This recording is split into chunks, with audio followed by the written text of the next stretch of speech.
Oke ya, kalau angkanya 71 ya itu masih sebenarnya masih di bawah ekspektasi ya dari hitung-hitungan awal waktu Jadi kampanye. proporsi berapa tuh kalau 71 triliun rupiah tuh? Dari itu hitungannya 15.000 ya. 15.000. Tapi itu sebetulnya sudah angka yang menurut saya sudah pas lah gitu Realistis ya. lah ya. Jangan dipotong, apalagi potong separuh ya nanti. Jadi 7.500. Iya, nanti cuma dapat telur. Telur atau tempe. Telur Iya. udah alhamdulillah kayaknya Mas Eko. Jadi udah pas. Kira-kira kalau rule of thumb-nya itu dimakan bergizi itu ya di berbagai negara itu ya $1 per porsi. Kan pas kan sekitar, sekarang dolar ya sekitar 15.700 kan, jadi ya segitu-gitulah kira-kira gitu. Baik pemirsa, Nah, kita bisa saksikan dulu layar kaca Anda, kita kembali ke pandangan mata pada saat ini. Bisa kita saksikan sedang dilakukan momen foto bersama. Dan bisa kita saksikan juga pemirsa Wakil Presiden Republik Indonesia sudah memasuki lift. Dan juga Ketua DPR RI Elisa sudah memasuki lift juga beserta juga jajarannya.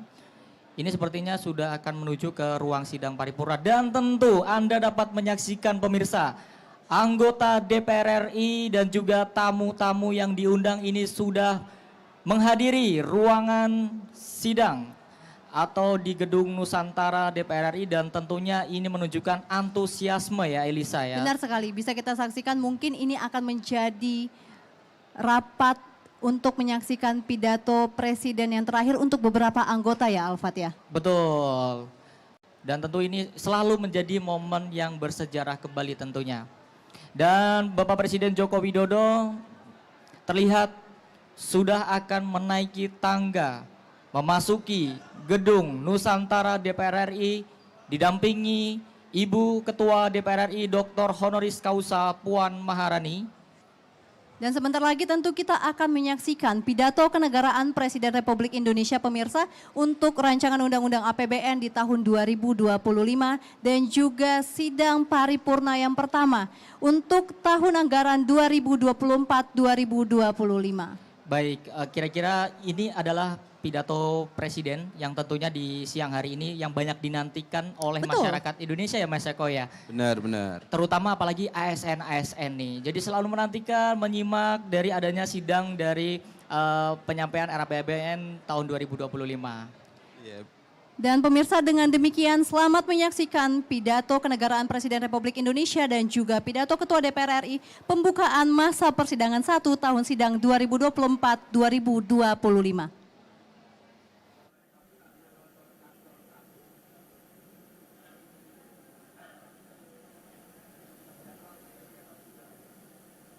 Lagu Kebangsaan Indonesia Raya.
Hadirin disilakan duduk kembali.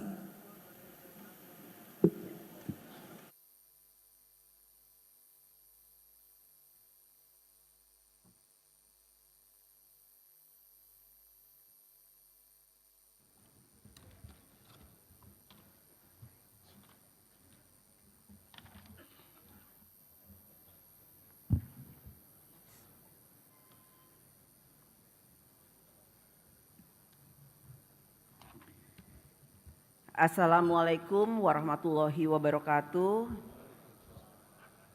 Salam sejahtera untuk kita semua. Om Swastiastu, Namo Buddhaya, salam kebajikan.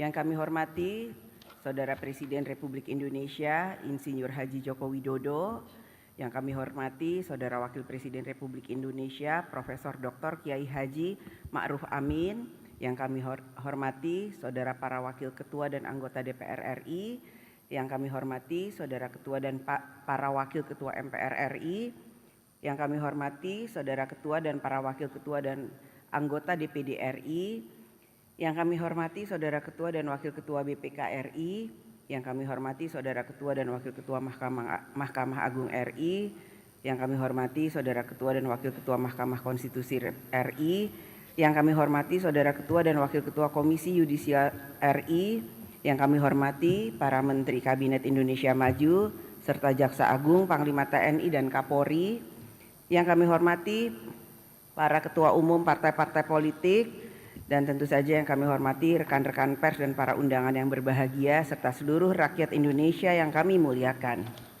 Berdasarkan catatan Sekretariat Jenderal DPR RI, telah hadir sebanyak 409 anggota terdiri dari seluruh unsur fraksi DPR RI, maka quorum telah tercapai. Dan dengan mengucap Bismillahirrahmanirrahim, perkenankan kami selaku pimpinan Dewan membuka rapat paripurna DPR RI yang ke-1 masa persidangan pertama tahun sidang 2024-2025 pada akhir periode keanggotaan tahun 2019-2024 hari Jumat tanggal 16 Agustus 2024, dan kami nyatakan dibuka dan terbuka untuk umum.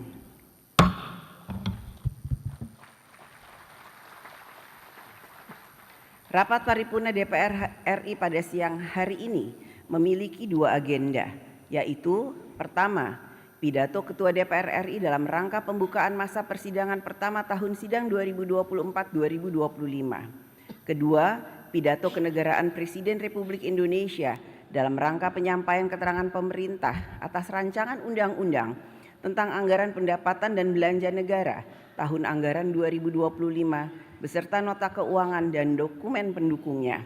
Untuk itu, izinkan saya menyampaikan pidato pembukaan masa persidangan pertama tahun sidang 2024-2025 dari atas podium.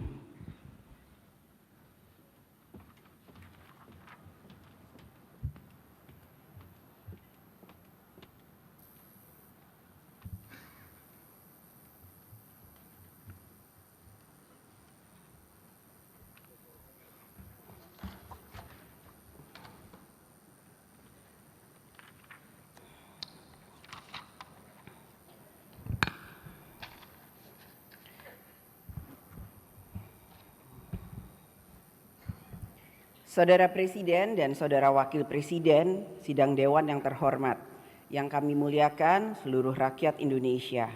Puji syukur kehadirat Allah Subhanahu wa Ta'ala, Tuhan yang Maha Esa, atas segala rahmat dan karunia-Nya. Pada siang hari ini kita dapat melaksanakan tugas konstitusional pada rapat paripurna DPR RI dalam rangka pembukaan masa persidangan 1 tahun sidang 2024-2025. Masa persidangan ini merupakan masa sidang yang terakhir bagi anggota DPR RI periode tahun 2019-2024. Terdapat sejumlah agenda yang perlu menjadi perhatian di masa sidang ini untuk dapat dituntaskan sebagai wujud pertanggungjawaban kinerja DPR RI periode 2019-2024. 5 tahun terakhir perjalanan kita sebagai bangsa dan negara seperti berlayar menghadapi terpaan badai gelombang pasang surut yang tidak pernah berhenti.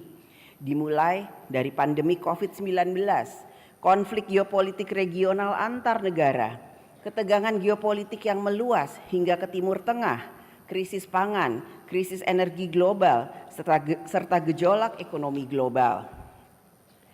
Gejolak dan ketidakpastian global tersebut berdampak langsung terhadap kehidupan kita sebagai bangsa dan negara, ketahanan kesehatan, sosial, pangan, energi, ekonomi, bahkan kehadiran pemerintahan dalam menyelamatkan kehidupan rakyat pun seolah diuji.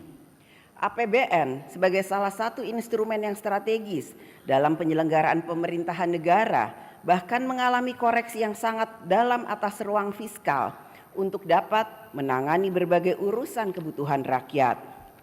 Penurunan penerimaan perpajakan dan kebutuhan belanja subsidi yang meningkat sangat besar, sehingga pilihan pahit yang kita tempuh dengan penarikan utang yang sangat besar.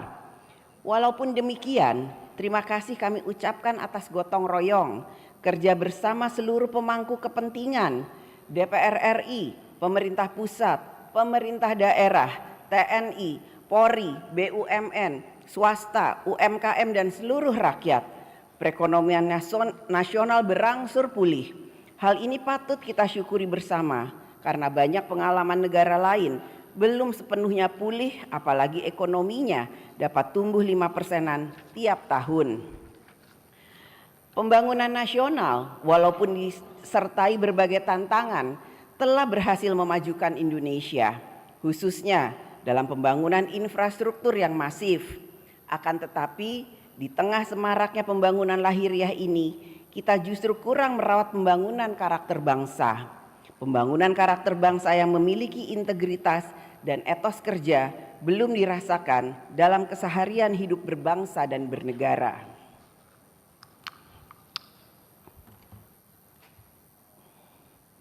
Belum dirasakan adanya perubahan cara pikir, cara kerja, dan cara hidup yang dapat mempercepat kemajuan Indonesia.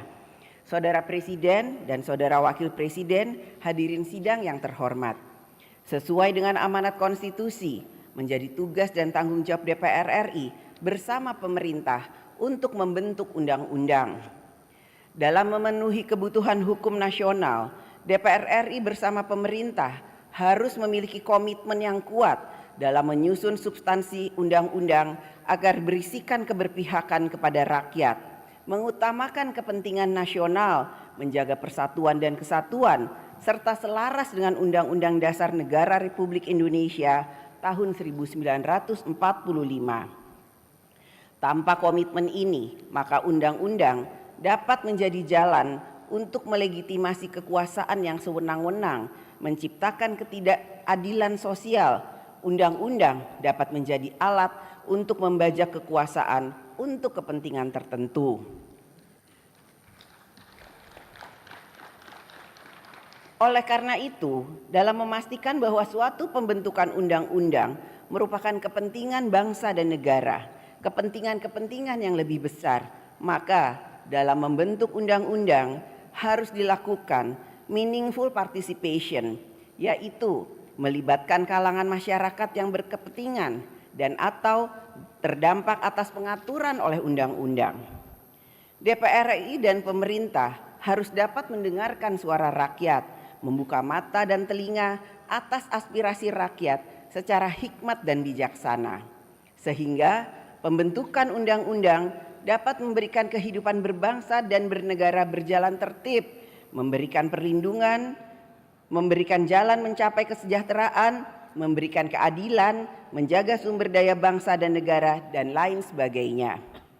Pada kesempatan ini, kami sampaikan kinerja pembentukan undang-undang periode keanggotaan DPR RI hingga saat ini, yaitu terdapat 126 undang-undang yang telah selesai dibahas DPR RI bersama dengan pemerintah.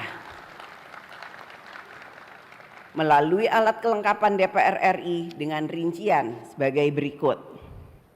Komisi 1, 8 undang-undang.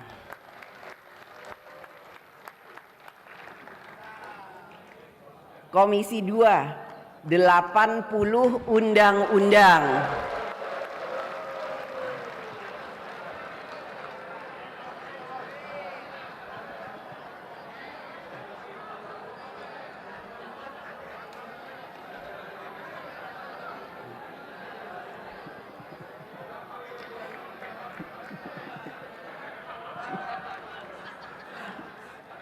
Komisi 3, 5 undang-undang.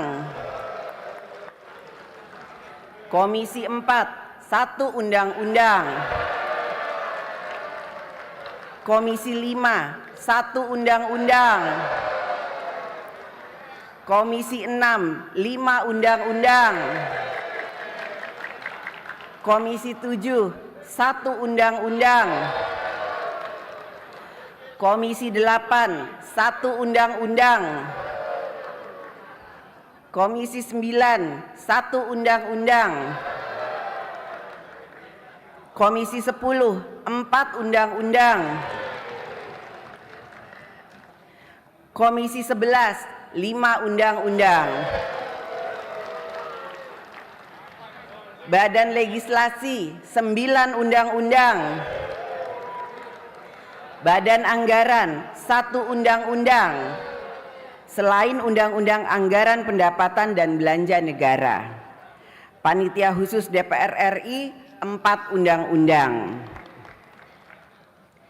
Pada masa persidangan ini, DPR RI bersama pemerintah dan DPD RI akan memfokuskan pada pembahasan terhadap 17 RUU yang masih berada pada tahap pembicaraan tingkat 1. Salah satu agenda pembentukan undang-undang yang sangat strategis dan saat ini sedang dalam pembicaraan tingkat 1 adalah Undang-Undang tentang Rencana Pembangunan Jangka Panjang Nasional periode tahun 2025-2045. Rencana Pembangunan Jangka Panjang Nasional periode tahun 2005-2025 diatur oleh Undang-Undang Nomor 17 Tahun 2007. Untuk periode selanjutnya akan dibentuk Undang-Undang Rencana Pembangunan Jangka Panjang Nasional tahun 2025-2045. Keberadaan undang-undang ini ke depan perlu dioptimalkan dalam memberi arah dan prioritas pembangunan nasional secara menyeluruh, terencana dan berkelanjutan.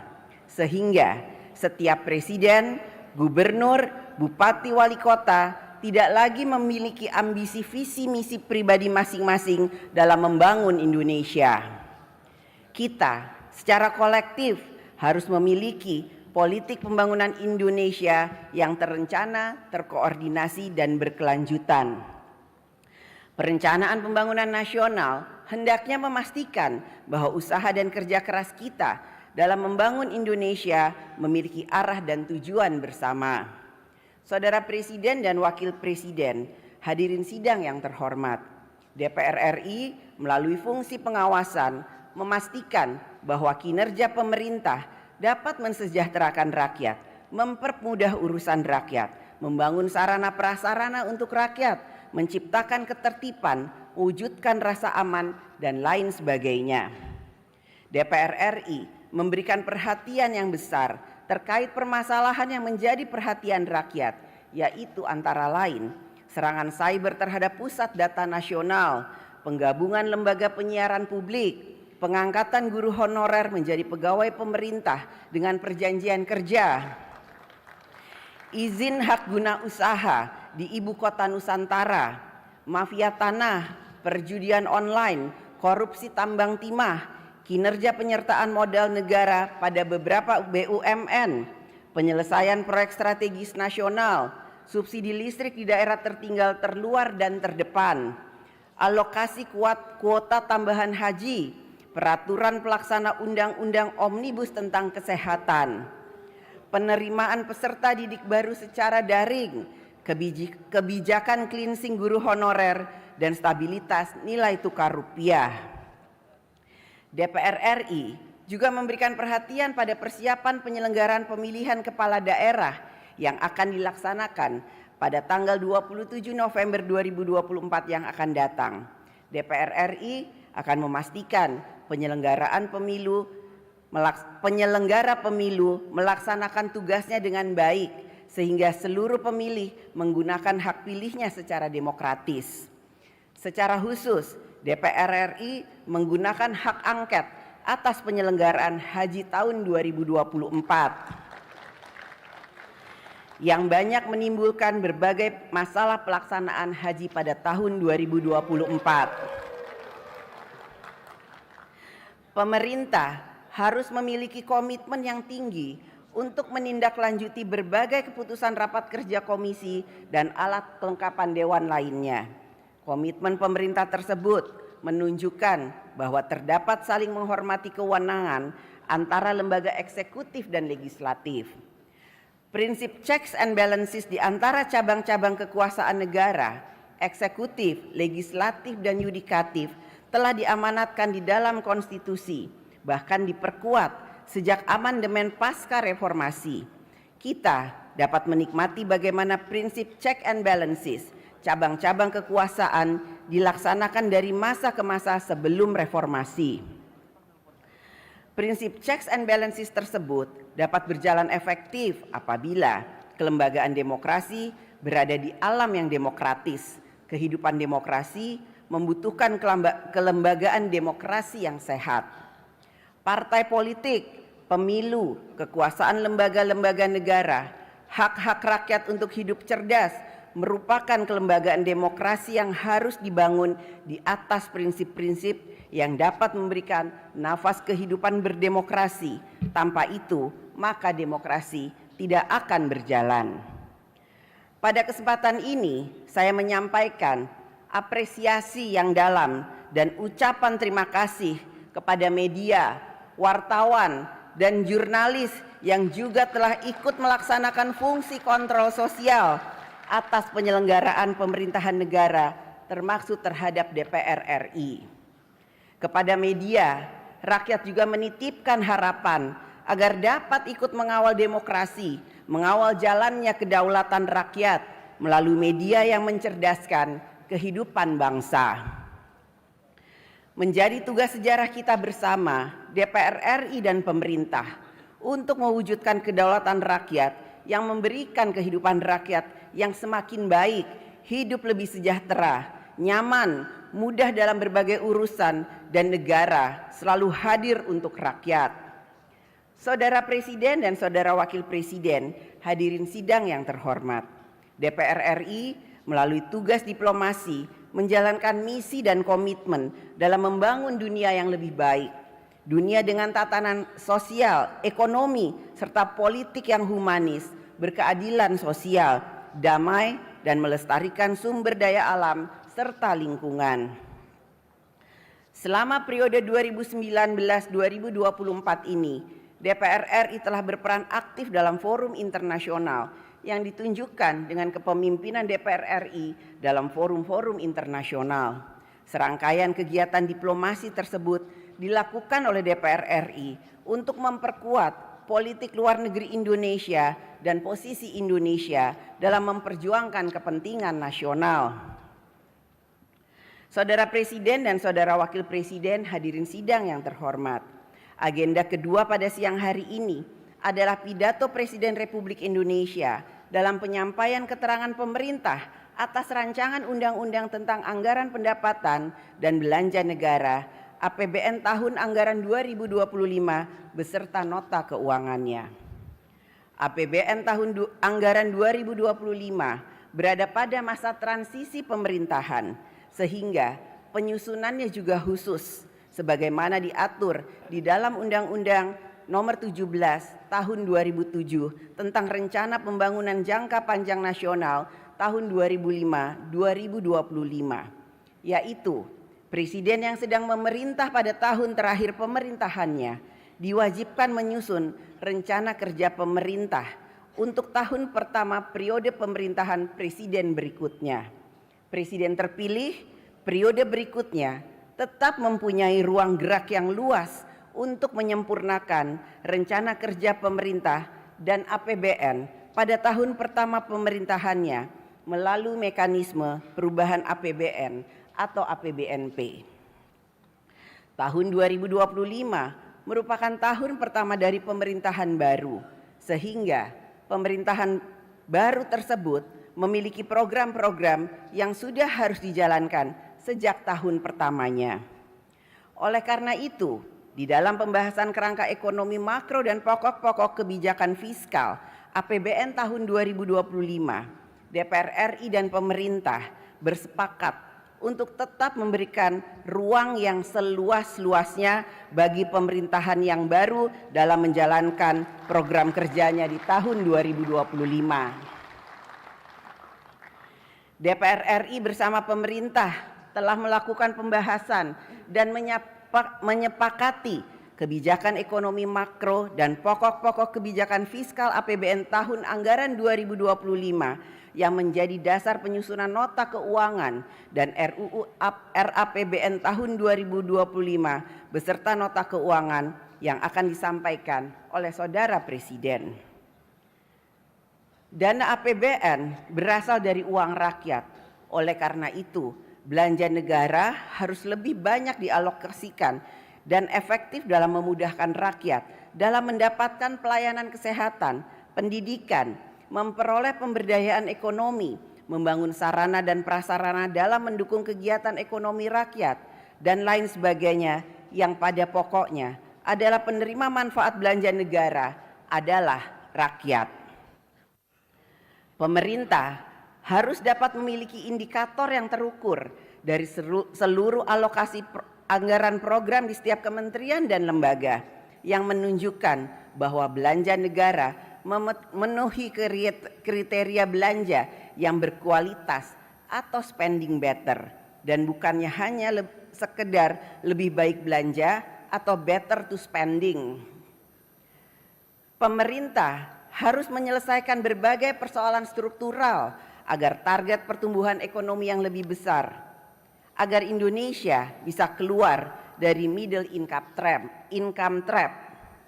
Masalah struktural seperti antara lain kedaulatan pangan, energi, kesenjangan ekonomi, kemiskinan, penciptaan lapangan kerja, industri, ekonomi kerakyatan, sumber daya manusia dan lain sebagainya masih merupakan pekerjaan rumah yang harus diselesaikan. Inilah tantangan kita ke depan yang harus mendapatkan penanganan yang efektif dari aspek kebijakan program, anggaran, tata kelola, dan sumber daya manusia pemerintahan. Pemerintah ke depan semakin dituntut untuk dapat menyelesaikan masalah struktural di berbagai bidang agar dapat menciptakan percepatan kemajuan dan kesejahteraan rakyat yang semakin inklusif. Saudara Presiden dan Saudara Wakil Presiden, hadirin sidang yang terhormat, selama 79 tahun lamanya kita telah membangun kemajuan Indonesia untuk menciptakan dan mewujudkan cita-cita kemerdekaan. Menjadi momentum bagi kita semua untuk melakukan kritik dan otokritik atas upaya kita selama ini dalam membangun kemajuan bangsa dan negara Indonesia. Tidak masalah seberapa cepat kita berjalan, asalkan kita tidak pernah berhenti, apalagi mundur. Kita harus terus membiasakan yang benar dan bukan membenarkan yang biasa.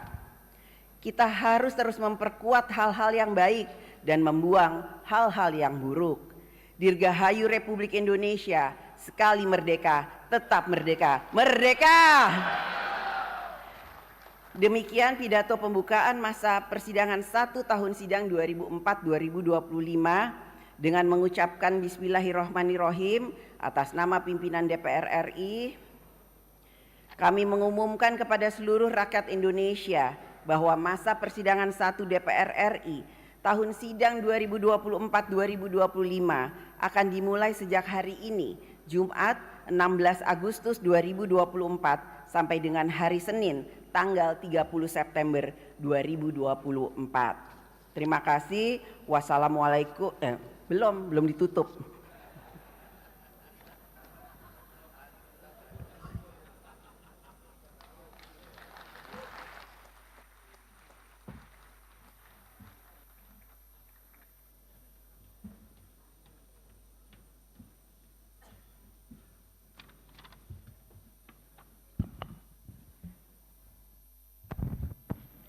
Selanjutnya, marilah kita dengarkan pidato kenegaraan Presiden Republik Indonesia dalam rangka penyampaian keterangan pemerintah atas rancangan undang-undang tentang anggaran pendapatan dan belanja negara tahun anggaran 2025 beserta nota keuangan dan dokumen pendukungnya.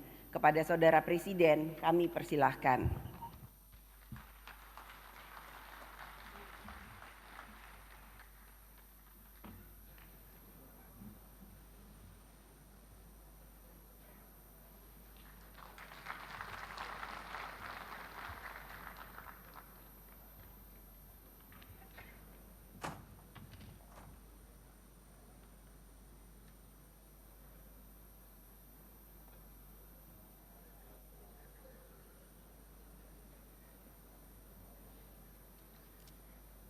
Bismillahirrahmanirrahim.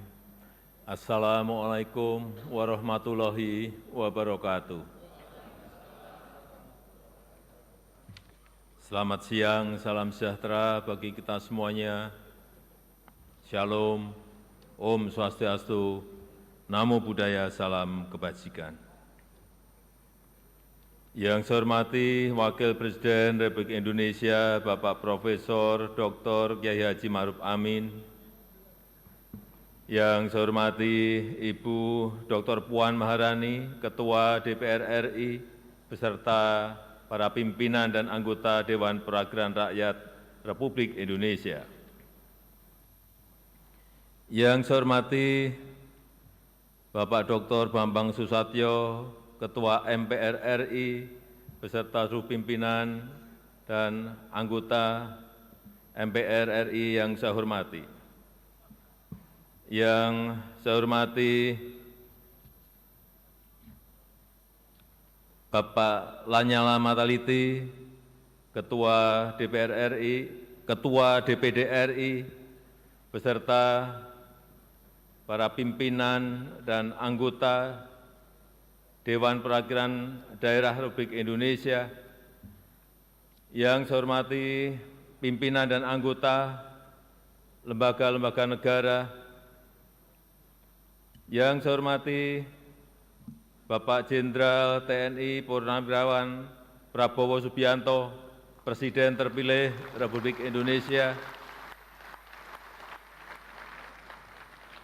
yang saya hormati para Menteri Kabinet Indonesia Maju, Jaksa Agung, Panglima TNI, Kapolri, dan Kepala Lembaga Pemerintahan, Bapak, Ibu, Saudara-saudara sebangsa setanah air, para hadirin yang saya muliakan.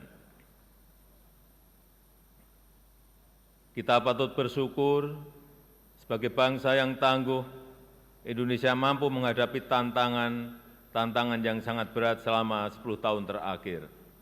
Mulai dari pandemi COVID-19, gejolak politik global, perang dagang, dan berbagai ancaman krisis, serta perubahan iklim yang menimbulkan banyak bencana. Alhamdulillah, walau diterpa banyak tantangan dan ketidakpastian, kondisi politik dan ekonomi kita tetap stabil, bahkan mampu tumbuh secara berkelanjutan. Pertumbuhan ekonomi Indonesia selalu terjaga di kisaran 5%, lebih tinggi dibandingkan rata-rata pertumbuhan global yang sebesar 3,4%. Penambahan tenaga kerja baru sebanyak 21,3 juta pada periode 2015 hingga 2024. Rasio utang kita juga menjadi salah satu yang paling rendah di antara kelompok negara-negara G20 dan ASEAN. Di sisi lain, nilai ekspor Indonesia naik lebih dari 70%, mencapai 250 miliar US dollar di tahun 2023. Neraca transaksi berjalan secara bertahap terus menguat, dan neraca dagang selalu mencatat surplus selama 51 bulan terakhir ini. Indikator kesejahteraan masyarakat juga meningkat signifikan. Tingkat pengangguran turun menjadi 4,8% di tahun 2024. Tingkat kemiskinan turun tajam menjadi 9,03% di tahun 2024. Angka kemiskinan ekstrim juga turun signifikan menjadi 0,83% di tahun 2024. Selain itu, kita juga telah merasakan kemajuan pembangunan infrastruktur yang Indonesia sentris, mulai dari jalan tol, jalan nasional, bendungan, irigasi, pelabuhan, bandara, pembangunan IKN, dan masih banyak yang lainnya. Kita juga bekerja keras untuk membangun SDM yang unggul, yang berdaya saing, yang produktif dan inovatif melalui reformasi pendidikan, transformasi sistem kesehatan, dan penguatan jaring pengaman sosial. Bantuan pendidikan terus diberikan untuk masyarakat miskin dan rentan.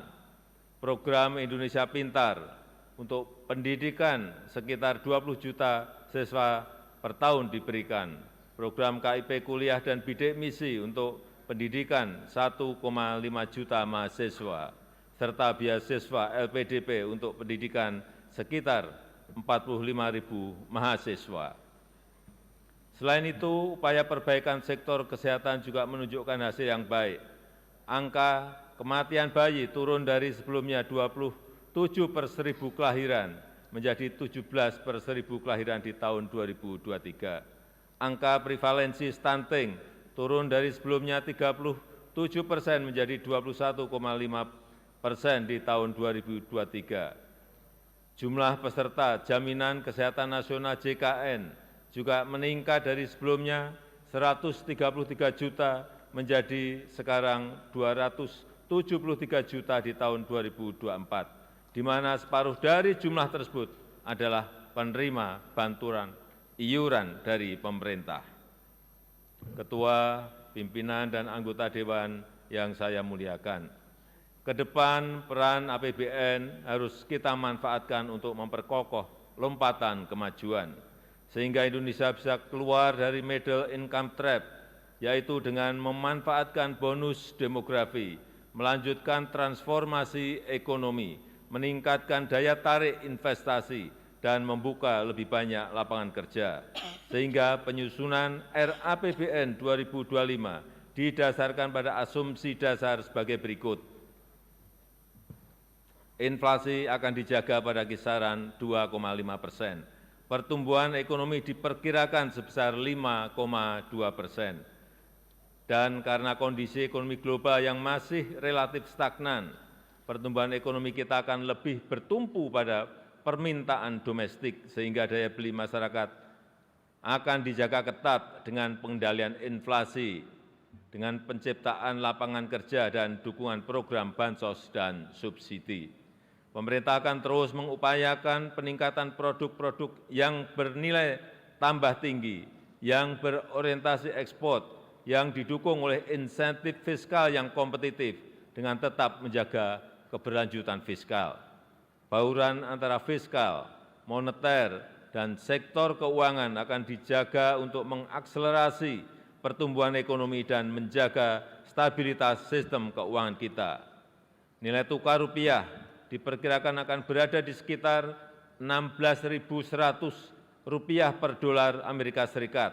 Suku bunga SBN 10 tahun berada di 7,1%, dan pemerintah akan selalu responsif terhadap dinamika moneter dunia. Harga minyak mentah Indonesia diperkirakan berada pada 82 dolar Amerika Serikat per barel. Lifting minyak diperkirakan mencapai 600.000 barel per hari, dan gas bumi mencapai 1,005 juta barel setara minyak per hari. Ketua, pimpinan, dan anggota Dewan yang saya muliakan, arsitektur APBN 2025 adalah pilar penting untuk menjaga keberlanjutan melalui penguatan berbagai program unggulan yang berkesinambungan dari pemerintah sekarang ke pemerintah yang akan datang. APBN 2025 dirancang untuk menjaga stabilitas, inklusivitas, dan keberlanjutan untuk meningkatkan kesejahteraan dan pemerataan melalui pertumbuhan ekonomi yang inklusif dan berkelanjutan. Kita harus terus melanjutkan reformasi struktural, menjaga kebijakan fiskal yang sehat dan kredibel, serta meningkatkan kolaborasi kebijakan fiskal, moneter, dan keuangan. Desain belanja dan pendapatan serta pembiayaan perlu dirancang fleksibel dengan menyediakan ruang fiskal untuk mengantisipasi ketidakpastian dan mendukung keberlanjutan pembangunan dalam transisi peralihan pemerintahan. Strategi kebijakan jangka pendek akan difokuskan untuk mengakselerasi pertumbuhan ekonomi, menguatkan kesejahteraan, dan pemerataan antar daerah. Makan bergizi gratis diarahkan untuk meningkatkan gizi anak, sekaligus memberdayakan UMKM dan meningkatkan ekonomi masyarakat kecil di daerah. Program makan bergizi gratis dilakukan secara bertahap, diselaraskan dengan kesiapan teknis dan kelembagaan, serta tata kelola yang akuntabel. Program percepatan renovasi sekolah untuk meningkatkan akses, kualitas, serta link and match pendidikan dengan dunia usaha, serta pembangunan sekolah unggulan dan ekosistem pendidikan yang kondusif juga akan dikembangkan. Dan untuk mendorong produktivitas, menjaga pasokan dan keterjangkauan harga pangan, diperlukan penguatan lumbung pangan dan jaringan irigasi. Serta untuk meningkatkan ekonomi masyarakat diperlukan peningkatan pembiayaan rumah murah untuk rakyat dan peningkatan permodalan bagi UMKM. Sedangkan untuk strategi jangka menengah diarahkan untuk mengakselerasi transformasi ekonomi menuju pertumbuhan ekonomi yang inklusif dan berkelanjutan yang dilakukan melalui pertama, mewujudkan SDM unggul yang produktif, inovatif, dan berdaya saing melalui pendidikan bermutu, makan bergizi gratis, dan renovasi sekolah, serta kesehatan berkualitas dan perlindungan sosial. Yang kedua, penguatan hilirisasi dan transformasi hijau untuk meningkatkan aktivitas ekonomi bernilai tambah tinggi yang rendah emisi dan berorientasi ekspor. Yang ketiga, meningkatkan inklusivitas dan berkeadilan untuk mewujudkan kesejahteraan yang merata untuk seluruh lapisan masyarakat di seluruh wilayah tanah air Indonesia. Keempat, melanjutkan pembangunan infrastruktur sebagai pendukung transformasi ekonomi, khususnya pembangunan infrastruktur di bidang pendidikan, pangan, energi, dan konektivitas. Kelima, pemantapan implementasi reformasi birokrasi dan penyederhanaan regulasi. Keenam, peningkatan ekonomi kreatif dan kewirausahaan melalui pemberdayaan dan peningkatan akses permodalan bagi UMKM. Ketujuh, penguatan pertahanan dan keamanan serta kemandirian pangan dan energi. Yang kedelapan, penguatan nasionalisme, demokrasi, serta penghormatan dan penegakan hak asasi manusia. Ketua, pimpinan, dan anggota Dewan yang saya hormati, RAPBN 2025 juga menekankan pada optimalisasi pendapatan, belanja yang berkualitas, dan pembiayaan yang inovatif. Rasio perpajakan akan terus dioptimalkan untuk memperkuat ruang fiskal dengan tetap menjaga iklim investasi, keberlanjutan dunia usaha, dan melindungi daya beli masyarakat. Belanja akan dijaga benar-benar efisien dan produktif, agar selain mendukung program prioritas pemerintah, juga dapat menghasilkan multiplier effects yang kuat terhadap perekonomian. Inovasi pembiayaan yang fleksibel dengan kehati-hatian yang tinggi akan terus ditingkatkan melalui kerjasama pemerintah dan badan usaha, penguatan peran lembaga pengelola investasi, dan pendalaman pasar keuangan. Gambaran besar arsitektur RAPBN 2025 adalah sebagai berikut. Belanja negara direncanakan sebesar Rp3.613,1 triliun, yang terdiri dari belanja pemerintah pusat sebesar Rp2.693,2 triliun dan transfer ke daerah sebesar Rp919,9 triliun. Anggaran pendidikan dialokasikan sebesar Rp722,6 triliun yang dialokasikan untuk peningkatan gizi anak sekolah, renovasi sekolah dan pengembangan sekolah unggulan, serta perluasan program beasiswa, pemajuan kebudayaan, penguatan perguruan tinggi kelas dunia, dan pengembangan riset. Anggaran perlindungan sosial dialokasikan sebesar Rp504,7 triliun untuk mengurangi beban masyarakat miskin dan rentan, serta mengakselerasi pengentasan kemiskinan yang dilakukan dengan tepat sasaran, efektif, dan efisien.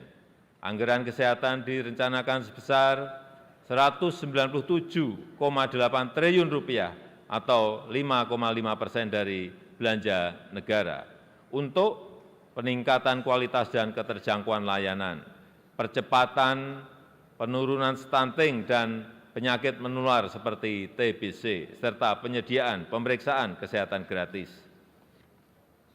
Anggaran ketahanan pangan direncanakan sebesar Rp124,4 triliun diarahkan untuk mendukung peningkatan produktivitas, menjaga keterjangkauan harga pangan, perbaikan rantai distribusi hasil pertanian, serta meningkatkan akses pembiayaan bagi petani. Pembangunan infrastruktur dianggarkan sebesar Rp400,3 triliun, terutama untuk infrastruktur pendidikan dan kesehatan, infrastruktur konektivitas, infrastruktur pangan dan energi, serta keberlanjutan pembangunan IKN. Anggaran transfer ke daerah direncanakan sebesar Rp919,9 triliun untuk meningkatkan sinergi kebijakan fiskal pusat dan daerah, untuk harmonisasi belanja pusat dan daerah, serta mengurangi kesenjangan antar daerah dan memperkokoh kerjasama antar daerah. Peningkatan pendapatan asli daerah harus tetap memperhatikan iklim investasi, kemudahan berusaha, kesejahteraan masyarakat, dan penguatan akses dan kualitas layanan publik. Ketua, pimpinan, dan anggota Dewan yang saya hormati, pendapatan negara pada tahun 2025 dirancang sebesar Rp2.996,9 triliun yang terdiri dari penerimaan perpajakan sebesar Rp2.490,9 triliun, PNBP sebesar Rp505,4 triliun yang tetap menjaga iklim investasi, kelestarian lingkungan, dan keterjangkauan layanan publik. Reformasi perpajakan akan dilanjutkan melalui perluasan basis pajak, peningkatan kepatuhan wajib pajak, perbaikan tata kelola dan administrasi perpajakan, serta pemberian insentif perpajakan yang terarah dan terukur. Upaya peningkatan PNBP terus dilakukan melalui penggunaan teknologi untuk perencanaan dan pelaporan, penguatan tata kelola dan pengawasan, optimalisasi pengelolaan aset negara dan sumber daya alam, serta mendorong inovasi layanan. Defisit anggaran tahun 2025 direncanakan sebesar 2,53% terhadap PDB atau Rp616,2 triliun yang akan dibiayai dengan memanfaatkan sumber-sumber pembiayaan yang aman dan dikelola secara hati-hati. Pemerintah terus meningkatkan efektivitas pembiayaan investasi, mendorong kebijakan pembiayaan skema KPBU, termasuk penguatan lembaga pengelola investasi dan special mission vehicle, serta peningkatan akses pembiayaan bagi masyarakat berpenghasilan rendah, UMKM, dan usaha ultramikro.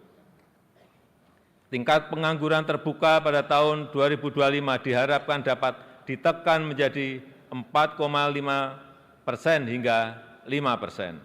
Angka kemiskinan diturunkan dalam rentang 7 hingga 8%. Rasio Gini dalam kisaran 0,379 hingga 0,382. Indeks modal manusia pada level 0,56. Nilai tukar petani ditingkatkan di kisaran 115 hingga 120. Nilai tukar nelayan dijaga di kisaran 105 hingga 108. Ketua, pimpinan, dan anggota Dewan yang saya muliakan, demikian keterangan pemerintah atas rancangan undang-undang tentang anggaran pendapatan dan belanja negara tahun anggaran 2025 beserta nota keuangannya. Besar harapan kami pembahasan RAPBN 2025 dapat dilakukan secara konstruktif demi mewujudkan Indonesia maju, adil, dan makmur sesuai visi Indonesia Emas 2045. Semoga Allah Subhanahu wa Ta'ala senantiasa memberikan rahmat dan ridho-Nya bagi kita semuanya dalam melaksanakan tugas dan amanah untuk mensejahterakan rakyat dan kemajuan Indonesia. Dirgahayu Indonesia, dirgahayu negeri Pancasila, merdeka! Terima kasih. Wassalamualaikum warahmatullahi wabarakatuh. Om Santi Santi Santi Om. Namo Buddhaya.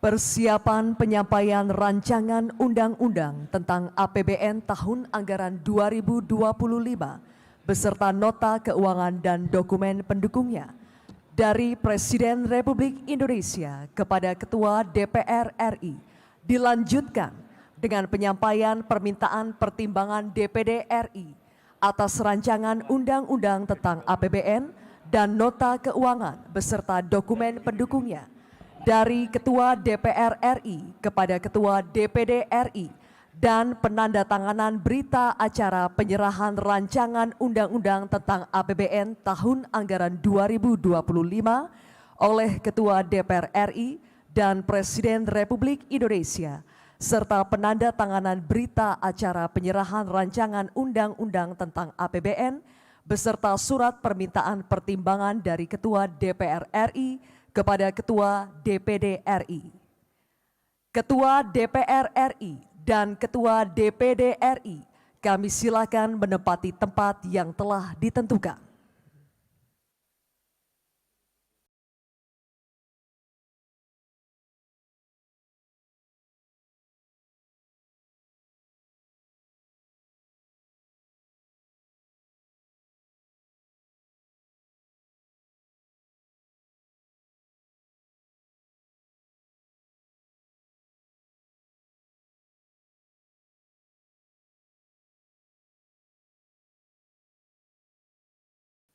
Mohon berkenan Presiden Republik Indonesia untuk menuju tempat yang telah ditentukan.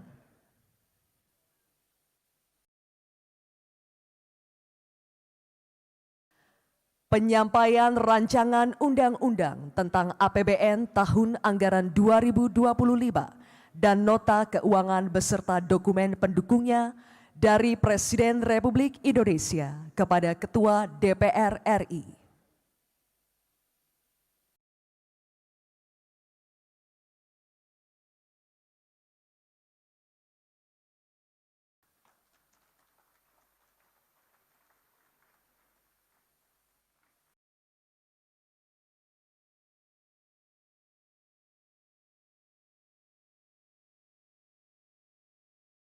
Penyampaian permintaan pertimbangan DPD RI atas rancangan undang-undang tentang APBN tahun anggaran 2025 dan nota keuangan beserta dokumen pendukungnya dari Ketua DPR RI kepada Ketua DPD RI.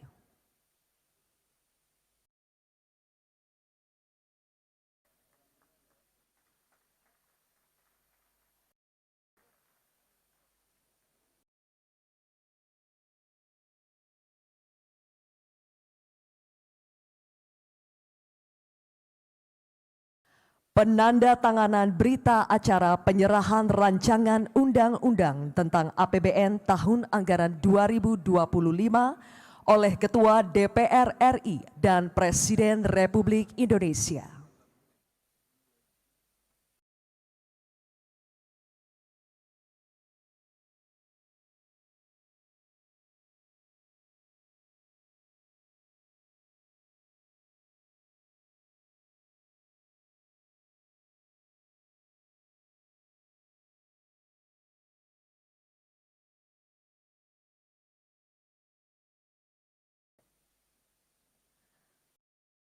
Penandatanganan selanjutnya yaitu berita acara penyerahan rancangan undang-undang tentang APBN beserta surat permintaan pertimbangan dari Ketua DPR RI kepada Ketua DPD RI.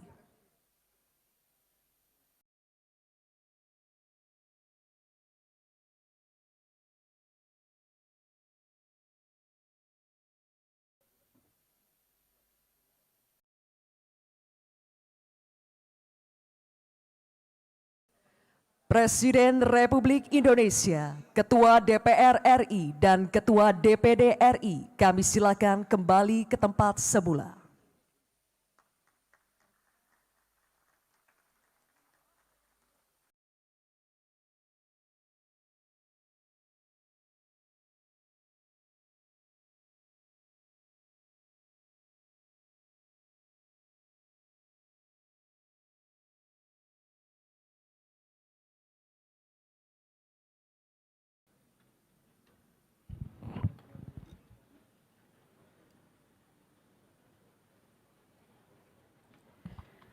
Saudara Presiden dan Saudara Wakil Presiden, sidang Dewan yang terhormat, yang kami muliakan seluruh rakyat Indonesia.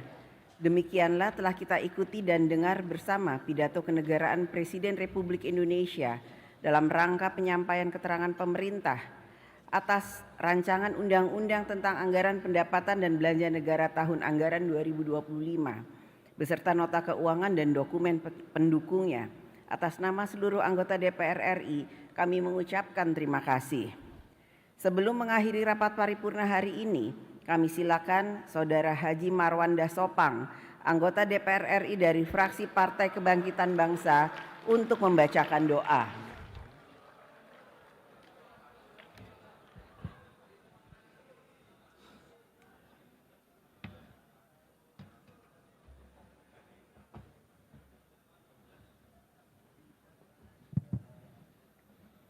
Assalamualaikum warahmatullahi wabarakatuh.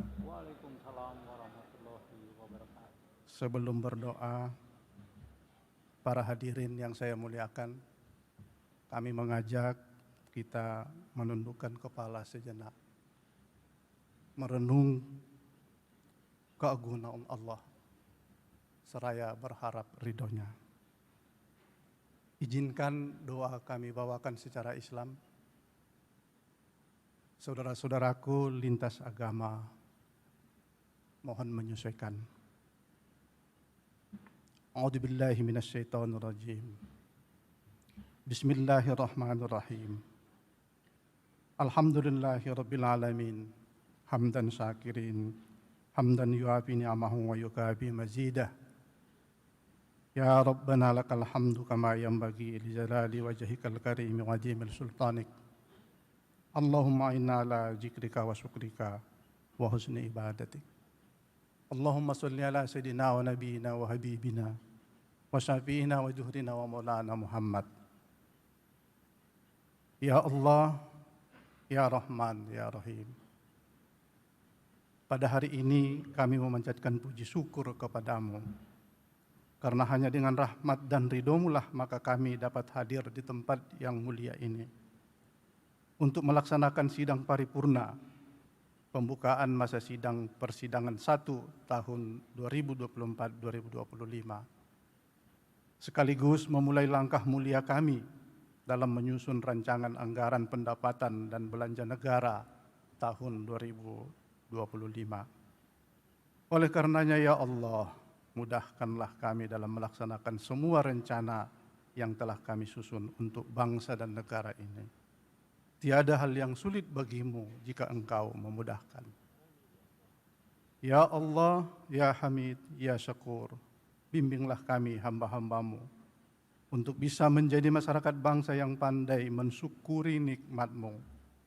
Ilhamilah pikiran dan hati kami dengan kebijakan ilmu dan hikmah, agar jalan demokrasi yang kami tempuh bersama benar-benar mendatangkan maslahah dan manfaat. Kuatkanlah kami dalam merajut masa depan Indonesia yang lebih gemilang. Melalui sidang ini pula, kiranya Engkau turunkan anugerah-Mu, agar kami mampu melahirkan hasil yang berguna, membawa berkah untuk segenap warga bangsa. Ya Allah, pemilik hati penggenggam jiwa, yang maha satu dan mempersatukan, satukan dan kuatkan persatuan di antara kami. Janganlah Engkau biarkan ada pertikaian dan perpecahan di antara kami. Izinkanlah kami terus melaju untuk Indonesia yang maju. Terangi jalan kami mewujudkan kejayaan. Jauhkanlah bangsa ini dari buruk sangka, perselisihan, permusuhan dan perpecahan. Lembutkan hati kami dan eratkan tali persaudaraan kami. Bimbing kami sebagaimana Engkau telah membimbing para pendahulu kami. Ya Allah, Tuhan penguasa semesta alam, Engkaulah yang menempatkan negara dan bangsa kami di bentang khatulistiwa. Engkau anugerahkan alam yang kaya raya, negeri indah tiada tara, penduduk yang beraneka tunggal ika. Karena itu, kuatkan tekad kami untuk membangun negara dan bangsa yang kuat dan makmur. Penduduk yang beriman, bertakwa, berakhlak mulia. Bantulah kami ya Allah, agar dapat merawat kerukunan, saling menghormati, sehingga dapat menjadi bangsa yang bersatu, menjadi negeri baldatun thayyibatun wa rabbun ghafur. Ya Allah, ya Tuhan Maha Perencana, anugerahkanlah kami kejernihan kebeningan hati, agar kami mampu merumuskan kebijakan menjaga stabilitas ekonomi nasional. Berikanlah petunjuk-Mu agar kami mampu membiayai pembangunan melalui penerimaan negara yang tidak memberatkan masyarakat. Ya Allah, ya Hadi, ya Nasir, masih panjang jalan yang harus kami tempuh. Masih besar tantangan yang kami hadapi. Masih beragam hambatan yang harus kami lalui. Masih banyak tanggung jawab yang harus kami emban. Berilah kami kekuatan dan ketangguhan. Lebih khusus kepada Presiden yang akan dilantik, yang akan datang, Pak Prabowo dan Gibran. Ya Allah, ya Rabbal Alamin, dalam mengembangkan amanah yang suci ini, mudahkanlah kami. Tiada yang sulit bagimu.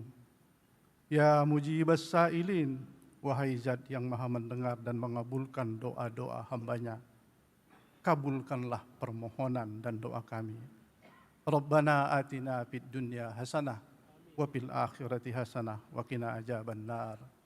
Walhamdulillahi rabbil alamin. Wassalamualaikum warahmatullahi wabarakatuh.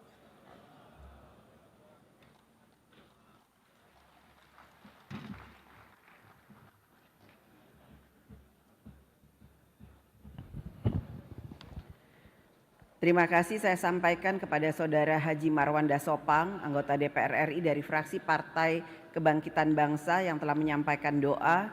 Semoga Allah Subhanahu wa Ta'ala, Tuhan Yang Maha Esa, mengabulkan doa kita. Amin.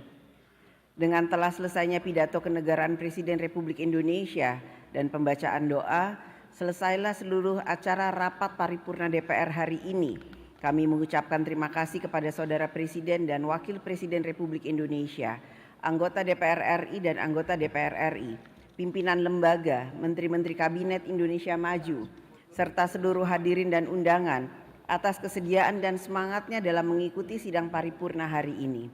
Atas nama pimpinan DPR RI, kami menyampaikan selamat bekerja menjalankan fungsi kedaulatan rakyat. Semoga Allah Subhanahu wa Ta'ala, Tuhan Yang Maha Esa, senantiasa memberikan rahmat dan bimbingannya bagi kita semua. Amin. Terima kasih. Wassalamualaikum warahmatullahi wabarakatuh. Om Santi Santi Om. Namo Buddhaya. Salam kebajikan. Hadirin dimohon berdiri. Lagu Kebangsaan Indonesia Raya.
Republik Indonesia dan Wakil Presiden Republik Indonesia didampingi pimpinan DPR RI meninggalkan ruang rapat paripurna.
Baik pemirsa, dapat Anda saksikan di layar kaca Anda, Bapak Presiden Joko Widodo terlihat sudah mulai meninggalkan Gedung Nusantara DPR RI, di mana ini diiringi dari paduan suara dan juga tadi nampak juga didampingi Ketua DPR RI Ibu Dr. Honoris Causa Puan Maharani pelan-pelan meninggalkan dari Gedung Nusantara DPR RI, di mana sidang paripurna DPR RI dengan agenda penyampaian RAPBN tahun 2025 dan juga pembukaan masa sidang 1 tahun sidang 2024 dan 2025 telah usai. Dan nampak juga tadi beberapa tamu undangan dan juga anggota DPR RI juga mulai meninggalkan lokasi dari sidang. Dan juga tadi juga nampak Presiden Joko Widodo beberapa kali terlihat berfoto dengan para tamu undangan.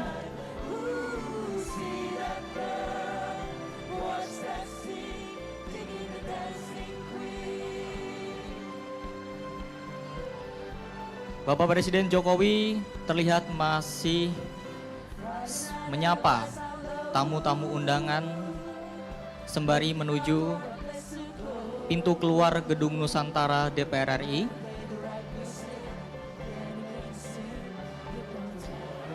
Dan juga disusul Ketua DPR RI Ibu Dr. Honoris Causa Puan Maharani di belakangnya. Terlihat antusiasme dari para tamu undangan untuk dapat berjabat tangan atau mungkin melakukan foto bersama dengan Presiden Joko Widodo, mengingat ini adalah tahun terakhir dari masa jabatan Presiden Republik Indonesia Joko Widodo bersama Wakil Presiden Kiai Haji Ma'ruf Amin. Betul sekali Elisa, dan nampak Presiden Joko Widodo berjalan berdampingan dengan Ketua DPR RI. Tentu ini dapat menjadi simbol persatuan.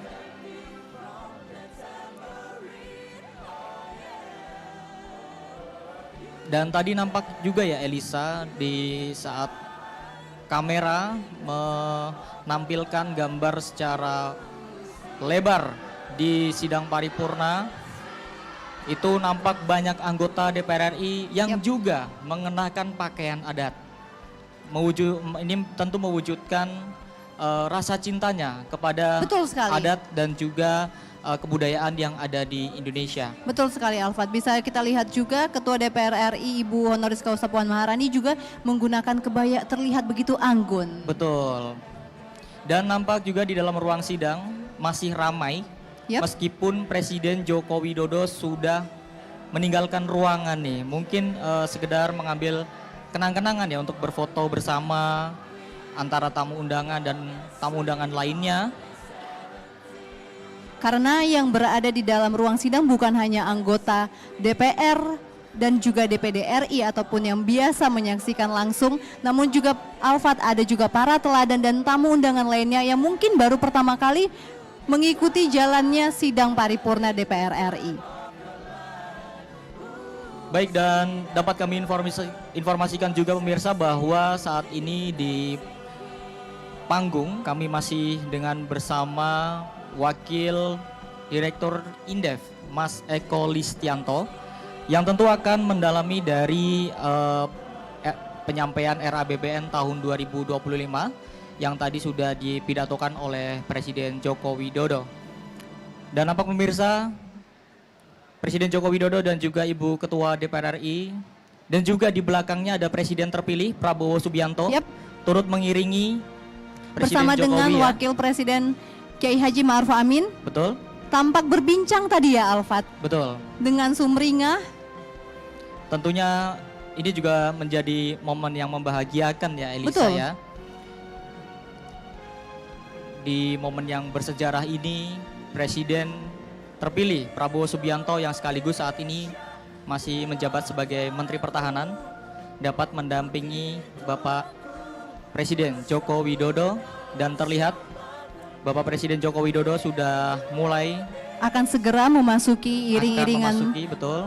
mobil untuk meninggalkan Komplek Parlemen Senayan Jakarta, dan bisa kita dengarkan pemirsa sudah ada gema dari marching band yang turut memeriahkan acara sidang paripurna dan juga pidato Presiden Republik Indonesia penyampaian RUU APBN 2025. Banyak sekali yang ikut mengantarkan Bapak Presiden Republik Indonesia Joko Widodo memasuki mobil untuk meninggalkan Komplek Parlemen Senayan Jakarta. Dan juga sebagai tambahan informasi pemirsa, ini juga menjadi penyampaian RAPBN tahun 2025 yang menarik nih. Karena memang disampaikan oleh Presiden Joko Widodo, di mana Presiden Joko Widodo akan mengakhiri masa tugasnya sebagai Presiden RI. Benar. Dan yang dibacakan Presiden Joko Widodo ini nantinya akan dilaksanakan oleh Presiden terpilih Bapak Prabowo Subianto. Betul sekali Alfat, dan juga di mana tadi dalam pidato yang disampaikan oleh Presiden ini menggambarkan bagaimana kondisi ekonomi Indonesia untuk tahun 2025. Sudah ditetapkan tadi bagaimana pertumbuhan ekonomi Indonesia yang ditetapkan di angka 5,2%. Laju inflasi diharapkan bisa mencapai 2,5% dan bagaimana alokasi APBN untuk sektor pendidikan, perlindungan sosial, infrastruktur, kesehatan maupun ketahanan pangan sudah disampaikan oleh Presiden Republik Indonesia Joko Widodo. Dan tentunya tiap tahunnya ya penyampaian RAPBN ini ada fluktuasi angka yang berbeda setiap Benar. tahunnya. Tentu ini juga sebagai wujud menyesuaikan dengan kondisi ekonomi yang ada di Indonesia. Tentu kondisi ekonomi ini juga disebabkan oleh banyak faktor. Ada faktor dari dalam negeri sendiri dan juga ada faktor dari kondisi geopolitik global nih Elisa. Benar sekali, dan tentu tema rencana kerja pemerintah untuk tahun 2025 adalah akselerasi pertumbuhan ekonomi yang inklusif dan berkelanjutan. Tentu kita berharap bagaimana sisa masa jabatan dari Presiden Joko Widodo dan juga nanti bagaimana peralihan dilanjutkan oleh Presiden terpilih Prabowo Subianto bisa melanjutkan dan mencapai target dan juga tema dari rencana kerja pemerintah di tahun 2025.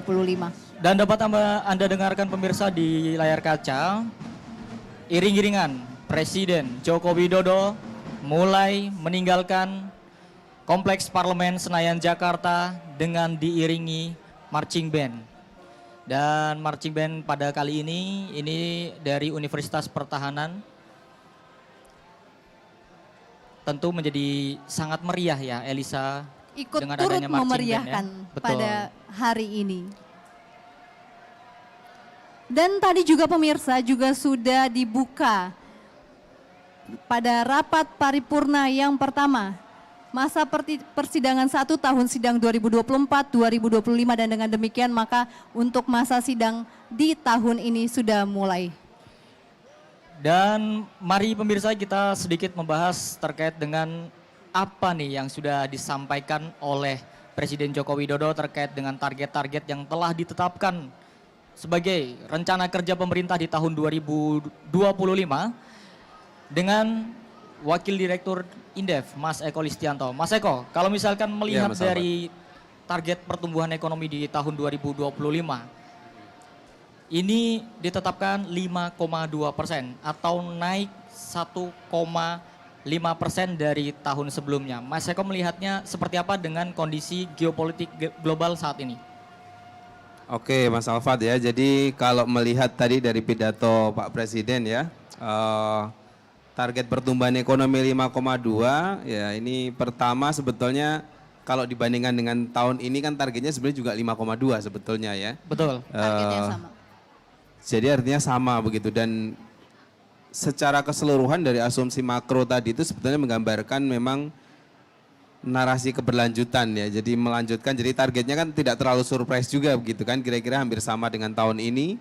Berarti itu ya kira-kira melihat lebih apa ya, kalau saya lihat tadi itu sebenarnya arahnya adalah moderat ya sebetulnya ya. Dari beberapa target ya kita lihat yang agak surprise mungkin nilai tukar rupiah ya, karena tahun ini ditargetkan 15.000, tahun depan 16.100 ya. Jadi itu gambaran adanya depresiasi begitu ya. Terus di luar itu ada target-target yang suku bunga SBN masih cukup tinggi menurut saya 7,1 itu tinggi begitu dan menurut saya sih hampir nggak ada no surprise ya, karena memang narasinya melanjutkan ya, kecuali pada agregat dari angka-angka ini kumulatif dari belanjanya ya yang meningkat ya. 3.600-an triliun begitu. Kemudian sisi penerimanya juga ada peningkatan begitu. Tapi overall sebetulnya ini skenario yang cukup moderat ya. Artinya ya ini melanjutkan cukup rasional begitu. Tapi ya hampir no surprise gitu. Jadi tidak ada mungkin kejutan-kejutan. Mungkin juga responnya dari nanti dari para pelaku pasar khususnya di sektor pasar modal dan pasar uang. Kayaknya datar-datar aja juga gitu ya. Nah, tadi Mas Eko sempat menyebutkan suku bunga untuk SBN 10 tahun itu di angka 7%. Mungkin tidak ada surprise, tapi mungkin ini angkanya cukup mengejutkan juga ya. Karena ini sepertinya berbanding terbalik dengan keinginan pemerintah untuk tetap menggenjot konsumsi dari masyarakat. Gimana Mas Eko melihat ini? Iya benar sekali Mbak Eliza ya. Jadi menurut saya gini, kalau kita setting ya SBN itu di 7% gitu, akan ada nanti dari sisi ini kan sebuah quote and quote gula-gula bagi sektor keuangan gitu ya, daripada ditaruh di sektor real udahlah beli SBN saja gitu, toh benar. 7%-an gitu kan udah dapat untung gitu kan. Nah artinya nanti akan ada tantangan yang cukup berat itu untuk mengakselerasi kredit di tahun depan. Padahal tadi juga sebetulnya di dalam pidato disampaikan upaya untuk memperbaiki kualitas pertumbuhan ekonomi, mendorong UMKM begitu kan. Nah ini kalau dorongannya tidak dari pasar gitu, artinya dari sektor swasta begitu ya, hanya mengandalkan dari KUR dan lain-lain sangat sulit begitu untuk bisa mencapai katakanlah target-target tadi, termasuk 5,2 sebetulnya cukup challenging juga untuk tahun depan begitu ya, kalau kita lihat dari konstelasi aspek globalnya begitu. Jadi menurut saya sih ya benar tadi ya, memang di satu sisi ini memanjakan sektor keuangan, tapi di sisi lain tentu ini akan menggerus optimisme di sektor real begitu. Apakah Mas Eko melihat seperti ada pesimisme dari pemerintah untuk tahun depan? Pesimisme tidak gitu ya, semangatnya masih optimis tapi sangat realistis ya menurut saya ya. Makanya saya bilang no surprise gitu, karena angka-angkanya ini benar-benar seperti angka yang sangat smooth ya. Pasti bisa tercapai. Pada beberapa mungkin tetap sulit ya, kayak misalkan target kemiskinan ya 7-8%. Hari ini tuh kenyataannya masih 9% lebih sedikit begitu ya. untuk bisa menurunkan 1% saja ke angka batas atas ke 8%. Oke. Itu ya kalau dengan cara-cara biasa masih sulit ya. Tapi bagi saya angka 7-8% itu target yang terlalu quote and quote nggak bisa dibilang mudah, tapi maksud saya maksud sih nggak bisa lebih rendah dari itu, karena tahun ini saja sebetulnya kita sudah quote and quote bermain di angka 7,5% kan gitu ya. Harusnya Baik. tahun depan ya menurut saya kalau bisa 6% lah gitu ya. Biar kelihatan tadi belanjanya naik itu benar-benar dipakai untuk belanja yang produktif gitu ya, yang bisa menyasar kepada kesejahteraan begitu, bukan yang lain-lain, kira-kira begitu. Baik, kalau misalkan Mas Eko tadi berbicara terkait dengan angka kemiskinan, ini sebenarnya di RKP 2024 ini pemerintah sebenarnya sudah cukup pede menetapkan target ini 6,5 hingga 7,5, di mana sebelumnya 7,5 hingga 8,5 pada tahun 2023. Tapi di RKP 2025 pemerintah kembali ke 7 hingga 8%. Apakah ada ketidakpercayaan diri pemerintah untuk menggapai angka 6% tadi yang harusnya ditetapkan pada tahun ini? Faktanya tahun ini masih berada di angka 9%. Iya, ternyata menurunkan kemiskinan semakin tidak mudah gitu ya. Jadi itu gambaran ya, apakah itu tidak percaya diri ya. Menurut saya pemerintah tahu ya tingkat kesulitan menurunkan kemiskinan begitu ya dari angka-angka tadi gitu. Jadi pertama tahun ini sebetulnya kemiskinan ekstrim juga ditarget 0 ya. Ya. Kenyataannya nggak bisa mencapai 0 gitu ya, masih sekitar 0,8 begitu. Dan termasuk juga kemiskinan yang tidak ekstrim pun juga tidak berani targetnya ekstrim, kira-kira gitu kan. Jadi targetnya terlalu aman dan nyaman menurut saya ya, kalau hanya 7-8%. Ya, Mas ya. Iya, karena sebetulnya di belanja itu kan peningkatannya cukup besar ya, 300-an triliun lebih gitu. Ini dipakai untuk apa gitu? Harusnya kan memang arahnya tadi ya, istilahnya kalau penting dari yang terpenting dalam APBN itu adalah bagaimana mengatasi kesejahteraan khususnya kemiskinan kan begitu.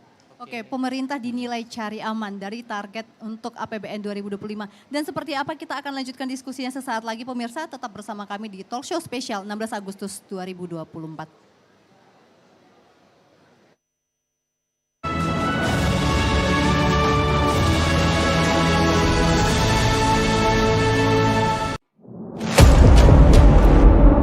Sini ditambang. Konflik yang terjadi, Sini tidak mengizinkan. masalah yang tersisihkan menjadi kesenjangan sosial. Ya namanya rakyat kecil gak bisa apa-apa, mau komplain juga gak didengar. Sebab apa? Itu menyangkut isi perut kami semua. Bagaimana memutus keterbatasan untuk didengar? Jadi kalau misalnya masyarakat sudah merasa tidak lagi ada yang memperjuangkan aspirasinya, maka masyarakat memang sangat berhak untuk meminta dewan yang mewakili mereka di parlemen. Kami menyusuri batas-batas peristiwa, mengurai berbagai polemik yang terjadi, menyuruhkan suara-suara marginal, menjadi nyata dalam setiap aspirasi, melaksanakan tugasnya sebagai wakil rakyat.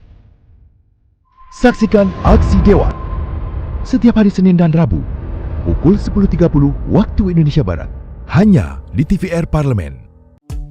DPR RI memiliki fungsi diplomasi dalam menjalankan politik luar negeri sesuai dengan pasal 116 Undang-Undang MD 3. Kontribusi aktif BKSAP DPR RI memainkan peranan penting dalam memenangkan persaingan global melalui IPU, IPA, IPPF, AIPA, dan PUIK. BKSAP memiliki komitmen yang tinggi dalam krisis kemanusiaan dunia. Fungsi diplomasi dijalankan untuk mendukung upaya pemerintah dalam melaksanakan politik luar negeri.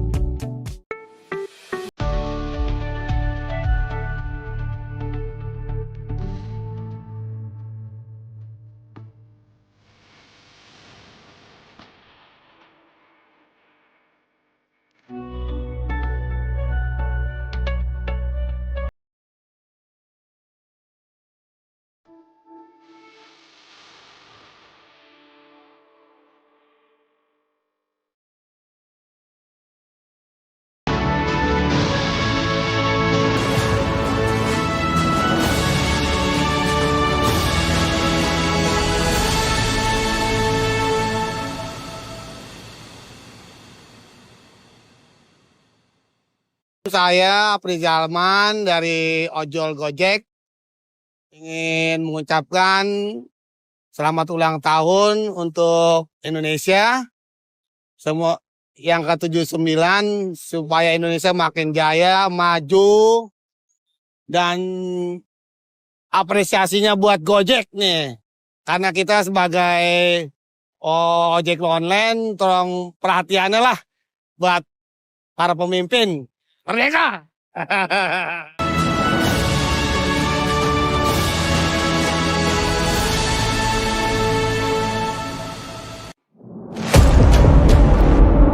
Sini ditambang. Konflik yang terjadi, Warga sini tidak mengizinkan.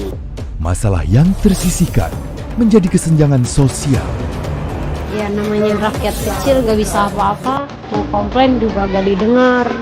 Sebab apa? Itu menyangkut isi perut kami semua. Bagaimana memutus keterbatasan untuk didengar? Jadi kalau misalnya masyarakat sudah merasa tidak lagi ada yang memperjuangkan aspirasinya, maka masyarakat memang sangat berhak untuk meminta dewan yang mewakili mereka di parlemen. Kami menyusuri batas-batas peristiwa, mengurai berbagai polemik yang terjadi, meluruhkan suara-suara marginal, menjadi nyata dalam setiap aspirasi, melaksanakan tugasnya sebagai wakil rakyat. Saksikan aksi Dewan setiap hari Senin dan Rabu pukul 10.30 waktu Indonesia Barat hanya di TVR Parlemen. Selamat datang di Biro Pemberitaan Parlemen. Anda memasuki kawasan zona integritas menuju wilayah bebas dari korupsi atau WBK dan wilayah birokrasi bersih dan melayani atau WBBM. Biro Pemberitaan Parlemen berkomitmen penuh untuk mewujudkan wilayah bebas korupsi dan wilayah birokrasi bersih dan melayani. Komitmen kami, pejabat dan jajaran memiliki komitmen tinggi untuk mewujudkan WBK dan WBBM melalui reformasi birokrasi, khususnya dalam hal pencegahan korupsi dan peningkatan kualitas pelayanan publik. Kedua, bebas dari korupsi dengan terwujudnya wilayah bebas korupsi atau WBK, yang artinya bebas dari KKN, gratifikasi dan dari segala bentuk pungutan liar atau pungli. Terakhir, pelayanan prima dengan terwujudnya wilayah birokrasi bersih melayani, yaitu dengan meningkatnya kualitas pelayanan publik dan tercapainya kepuasan masyarakat terhadap pelayanan.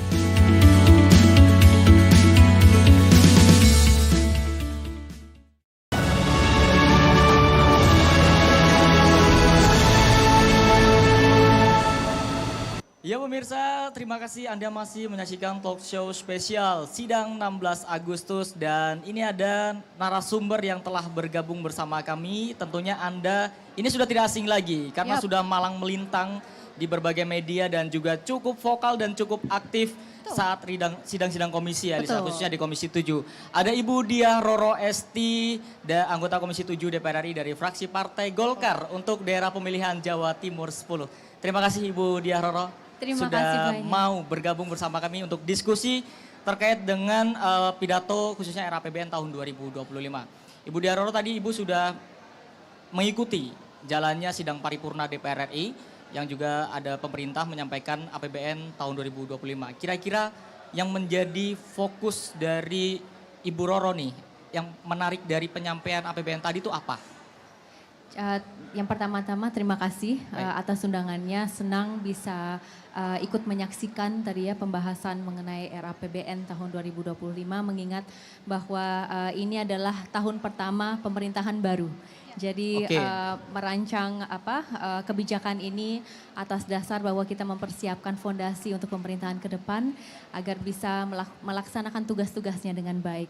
Tadi telah disampaikan bahwa ketika kita berbicara mengenai pertumbuhan ekonomi itu berada di kisaran 5,2%. Betul. Dan ini menjadi sangat menarik apalagi Indonesia mempunyai potensi untuk menjadi salah satu ekonomi terbesar di dunia. Menyongsong bonus demografi. Kita tahu 70% dari total penduduk kita adalah dari kalangan produktif. Nah maka banyak sekali langkah-langkah yang harus kita lakukan agar SDM produktif ini bisa semakin efektif gitu ya kontribusinya terhadap pertumbuhan ekonomi nasional. Kita lihat bahwa trennya 5,2%, potensi nanti di tahun 2045 Indonesia emas itu kan di kisaran lebih dari 6%. Jadi mudah-mudahan ini menjadi tren yang sangat amat baik ke depannya. Lalu kemudian saya menyimak bahwa yang diusung di pemerintahan baru, lalu kemudian di tahun 2025 adalah pembangunan berkelanjutan. Jadi bagaimana kita juga bisa mengedepankan hal-hal yang tadi sempat dibahas mengenai perubahan iklim, ekonomi hijau, ya kan? Lalu kemudian ketika berbicara mengenai sektor energi, tentu bagaimana mengedepankan transisi energi. Kalau berbicara mengenai sektor pertambangan atau lintas sektor sebetulnya hilirisasi. Lalu kemudian TKDN, kita tahu bahwa dari pemerintah Kementerian Perindustrian itu kita juga mempunyai presentasi kurang lebih 40% ya TKDN. Dan kita harap bahwa kalau berbicara mengenai sektor energi sendiri itu sedang kita tingkatkan menjadi lebih dari 50%. Jadi sebetulnya banyak sekali upaya yang akan kita nantikan. Dan yang menarik juga Mas dan Mbak adalah mengenai bagaimana pemerintah ke depan mempunyai fokus untuk meningkatkan kualitas SDM-nya. Jadi sumber daya manusianya semakin meningkat melalui apa? Melalui pendidikan salah satunya. Jadi infrastruktur pendidikan itu ingin diterapkan. Lalu kemudian infrastruktur lainnya yang bisa mengedepankan dan meningkatkan pembangunan nasional kita. Dan juga itu konektivitas juga, aktivitas itu juga dibahas di pembahasan hari ini. Nah Mbak Roro kan dari Komisi 7 DPR RI, ini ada yang menarik tadi terkait dengan lifting minyak bumi yang ditargetkan itu 600.000 barel per hari. Ini kan ada penurunan dibandingkan dengan tahun 2024, sementara untuk kebutuhan kita 600.000 per barel itu per hari itu tidak akan mencukupi. Bagaimana ini sementara target APBN kita tentunya digelontorkan untuk kepentingan masyarakat, kemakmuran masyarakat, namun untuk target lifting minyak kita bahkan menurun. Bagaimana Mbak? Jadi kita cukup vokal Mbak sebetulnya mengenai ini di Komisi 7 dan kita selalu mengingatkan kepada pemerintah apalagi dengan target 1 juta barrel per day di tahun 2030 yang kemudian ternyata ketika kita mempelajari year on year-nya Bapak itu selalu menurun ternyata. Namun yang selalu disampaikan kepada kami melalui baik itu SKK Migas dan juga seluruh K3S yang memang beroperasi di Indonesia gitu ya, yang berinvestasi di Indonesia berupaya semaksimal mungkin untuk meningkatkan lifting migasnya dan tentu ini menjadi PR kami melaksanakan dan menjalankan fungsi pengawasan ya di Komisi 7 bersama dengan pemerintah dalam hal ini adalah Kementerian ESDM agar target-target ini yang pertama terrealisasikan dan yang kedua adalah bisa semakin meningkat. Tapi yang perlu kita ingat juga bahwa ketika kita berbicara mengenai minyak bumi, kita berbicara mengenai misalnya coal gitu ya. Ini adalah hal-hal batu bara itu adalah hal-hal yang akan habis dengan berjalannya waktu. Nah, maka salah satu upaya yang kita dorong melalui pemerintah adalah bagaimana kita bisa mendiversify energi portfolio kita. Maka kenapa mengedepankan transisi energi, memaksimalkan potensi energi terbarukan kita. Tadi disampaikan oleh Pak Presiden kita mempunyai potensi 3.600 gigawatt kalau tidak salah yang masih yet to be explored and yet to be maximized. Nah, maka ini menjadi PR kita bersama bagaimana bisa terrealisasikan, tapi yang terakhir adalah energi ini bisa terjangkau untuk masyarakat. Dari segi harga, dari segi accessibility-nya, semuanya itu terjamin dengan baik. Memang PR kita sangat besar, tapi mudah-mudahan kita bisa merealisasikannya ke depan. Baik, pemirsa dan juga Elisa, ini sesaat lagi juga ada salah satu anggota DPR RI dari Komisi 11 yang akan hadir juga untuk berdiskusi membahas terkait dengan RAPBN tahun 2025. Tentunya tetaplah bersama kami, jangan kemana-mana pemirsa, tetaplah di TVR Parlemen.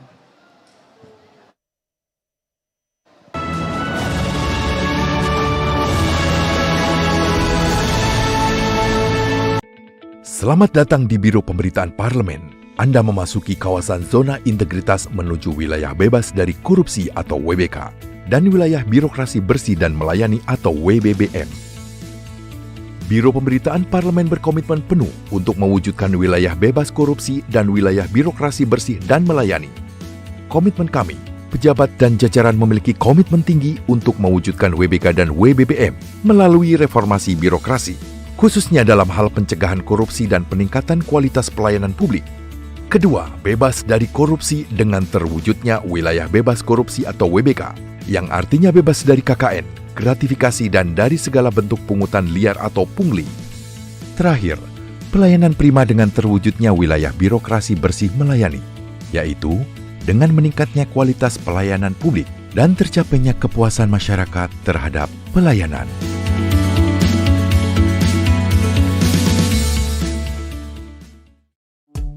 DPR RI memiliki fungsi diplomasi dalam menjalankan politik luar negeri sesuai dengan pasal 116 Undang-Undang MD 3. Kontribusi aktif BKSAP DPR RI memainkan peranan penting dalam memenangkan persaingan global melalui IPU, IPA, IPPF, IPA, dan PUIK.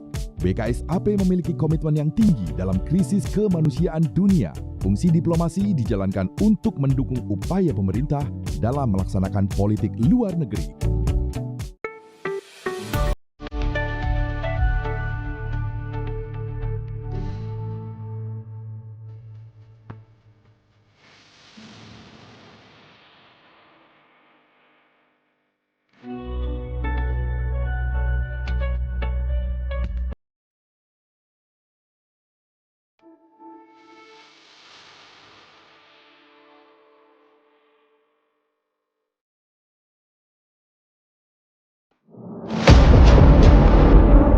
Sini ditambang, Konflik yang terjadi, warga sini tidak mengizinkan.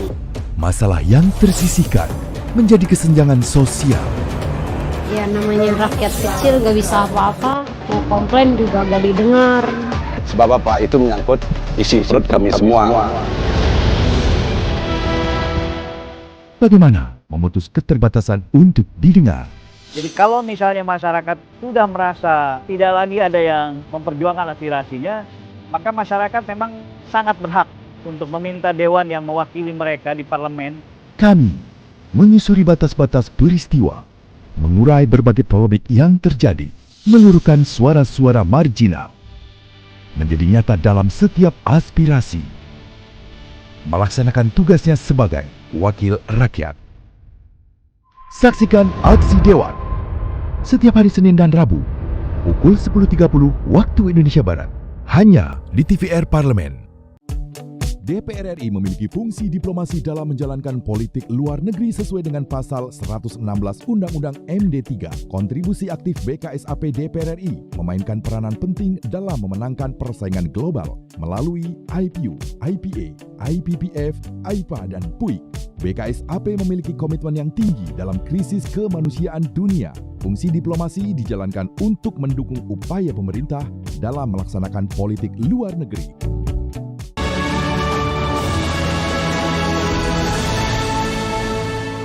Ya pemirsa, Anda masih bersama kami dalam talk show spesial 16 Agustus 2024.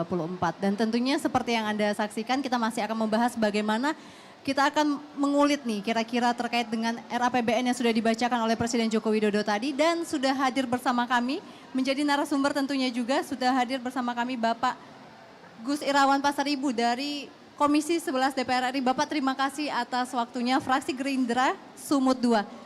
Dan kita akan membahas sedikit lanjutan tadi dengan Mas Eko.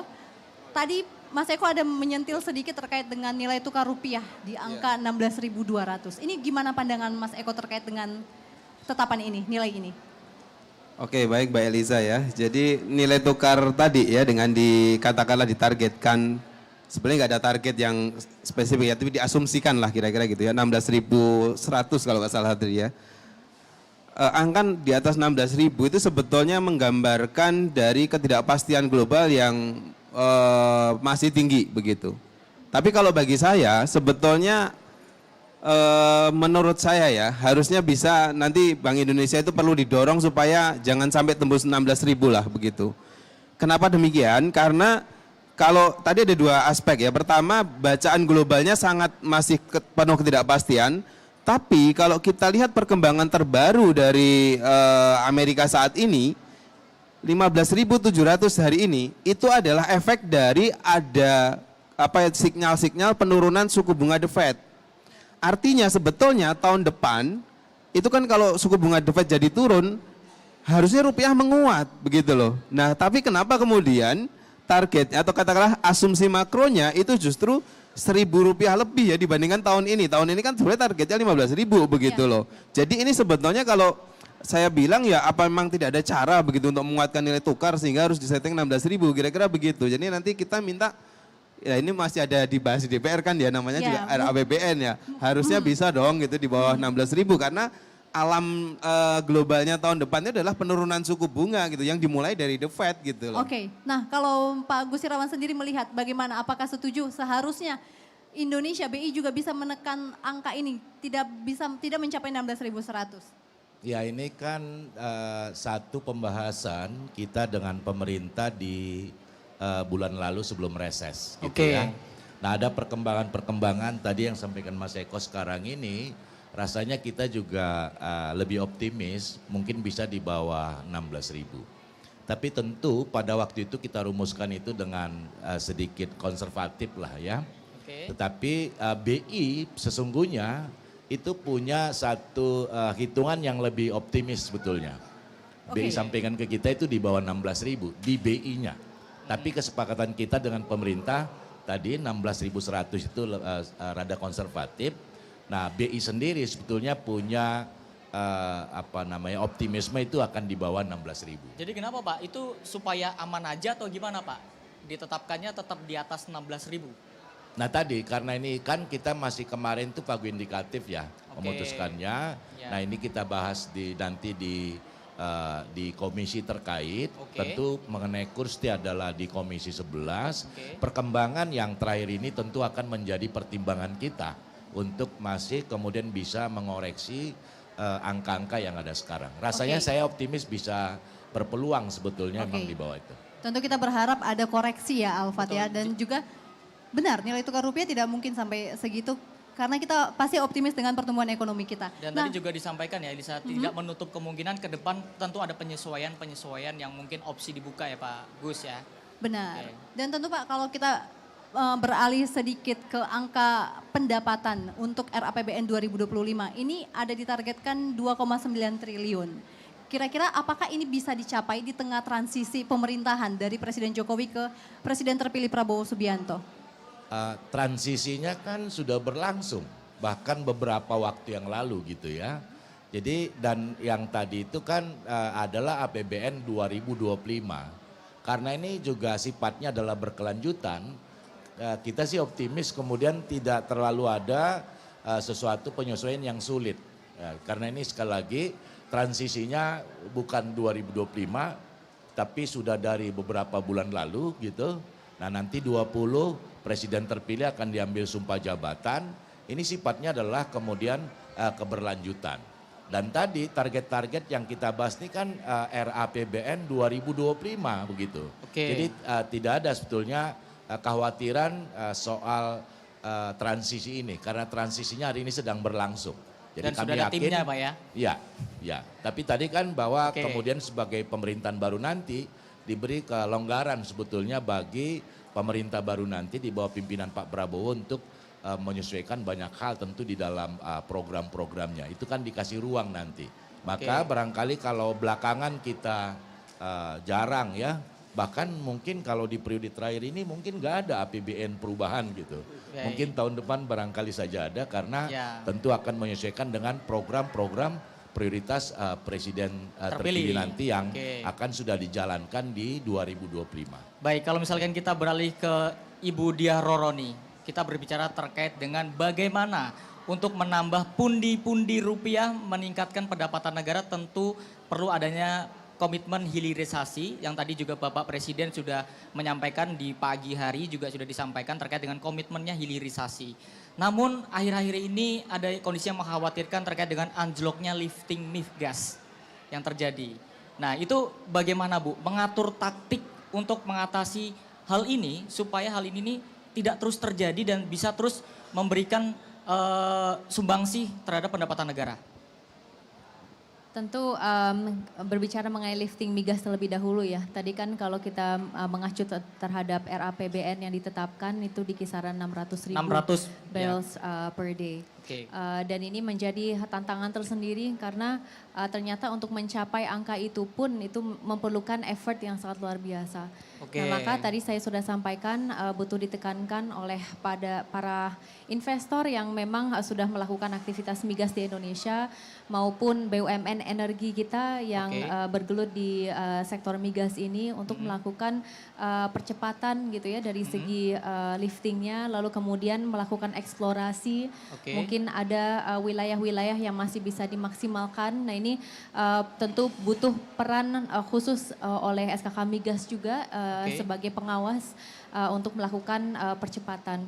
Di samping itu karena negara Indonesia menjunjung tinggi ekonomi yang berkelanjutan, tadi kan juga di pidato Pak Presiden menyambut tahun 2025 itu sangat amat mengedepankan hal tersebut. Salah satu hal yang kita dorong adalah juga untuk merealisasikan teknologi Carbon Capture Utilization Storage atau CCUS untuk diterapkan, dan ini dilakukan oleh beberapa BUMN energi termasuk Pertamina gitu ya.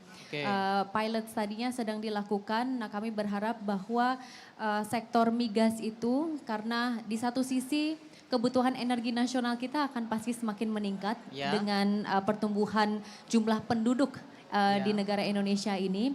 Itu kan pasti ada dampaknya ya terhadap penggunaan energi, listrik dan lain sebagainya.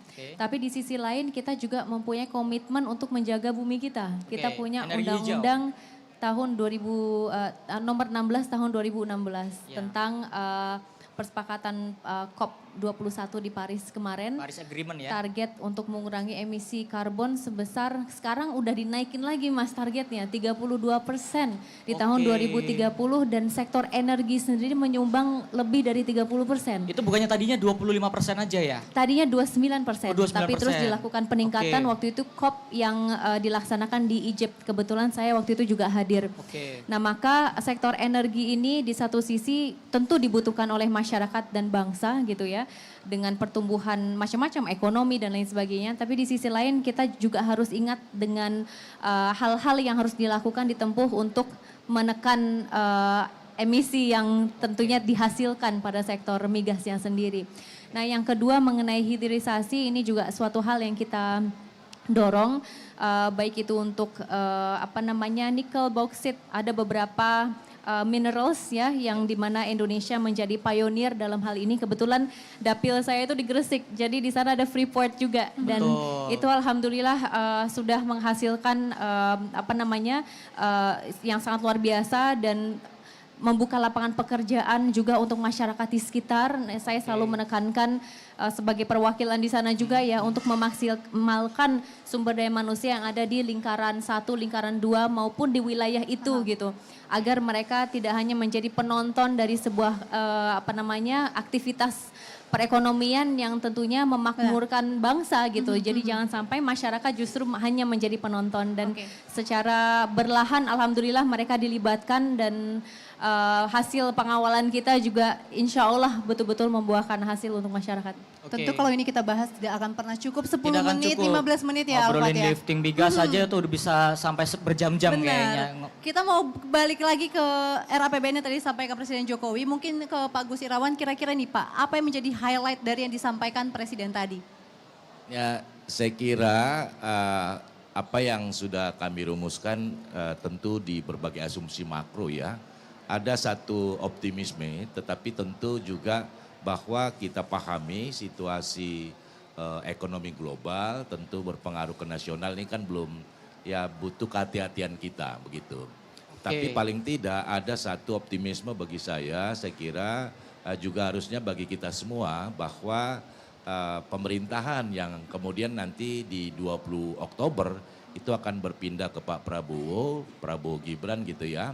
Ini satu transisi yang kami yakin sangat mulus lah.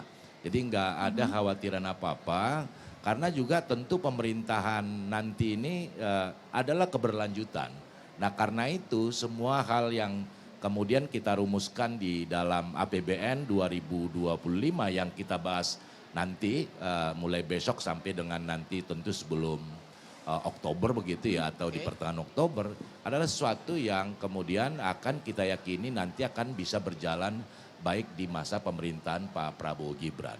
Jadi sekali lagi ini sesuatu yang transisi yang sangat amat mulus sebetulnya dan tidak memberikan kekhawatiran apapun gitu. Baik, kalau dari Mas Eko sendiri sebagai pengamat melihatnya untuk mensukseskan dari rancangan kerja pemerintah di tahun 2025 supaya serapannya juga bagus, bermanfaat atau bersentuhan langsung dengan masyarakat, seperti apa nih pemerintahan di yang baru nanti melaksanakan APBN tersebut? Ya, supaya berdampak ya terutama kepada perekonomian. Kita tahu tadi belanjanya 3.600 lebih begitu. Betul. Menurut saya yang paling penting itu adalah bagaimana mengeksekusinya secara lebih cepat. Oke. Jangan sampai nanti numpuk lagi di triwulan 4 ya. Kalau itu yang terjadi ekonomi 5%-an terus gitu. Jadi jangan terlalu lama transisi ya. Benar ya maksud saya supaya nanti paling enggak semester 1 begitu kita kalau sudah bisa melihat realisasi belanja katakanlah di atas 50%, nah itu mungkin optimismenya akan lebih meningkat lagi begitu. Nah selain itu juga tadi beberapa asumsi makro saya rasa nanti akan banyak diskusi ya dengan DPR begitu, karena sebetulnya masih ada ruang-ruang katakanlah untuk lebih disesuaikan ya, untuk bisa nanti pada intinya itu bisa mendorong pertumbuhan ekonomi dan menciptakan optimisme di pasar begitu. Baik.